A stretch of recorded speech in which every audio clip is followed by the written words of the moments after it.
Yo, bana Uganda, amanya ne dobosi bamta MC Mariachi, pote boga msajja nafuge twalika ku buko. Bana Uganda nkomyewo okubategeeza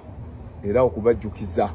Tuli mu season, tuyingidde festive, you are about to start it seriously. Festive season bannange. Nina baganda bange abava e Bulaya, baganda bange abava mu US, baganda bange abava mu UAE, ngokomyewo, baganda bange abava mu Africa mu nsezi enjawulo. Ngokomyewo waka oyagala okutambulamu okulambula ku Uganda okunyumira ku Uganda bannange ononye entambula ennungi ononye entambula enakutambuza nga tuweeralikirira ate ononye entambula gyoyagala oggula nga tugenda kwa pressure lwa bbanja tugenda kwa pressure nti w'emmotoka nkadde oba nfu tugenda wali wokawokawuka enakawa ku Success Motors we tugenda Mariachi MC mbayita mbakoola mbagamba tugende genda ofuna abantu abatagenda kuteeka ku pressure genda ofuna abantu abatagenda kubuguutanya Success Motors bawuliriza customer bamanyi bayita omuntu Success Motors bali nakawa basangibwa tuke nakawa buuza awali Success Motors weewokka bane baganda bange mwenna mbakoola abakatuuka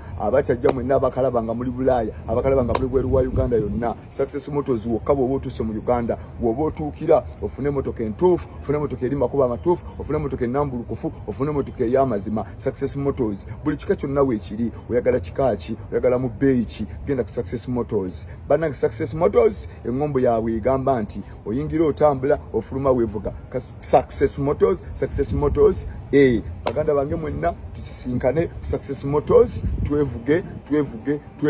kubanga n'ebiseera bino enkuba ng'etonnya Success Motors weewokka Kampala Uganda weevuge n'omulembe tambula ne class Success Motors na lo nakawa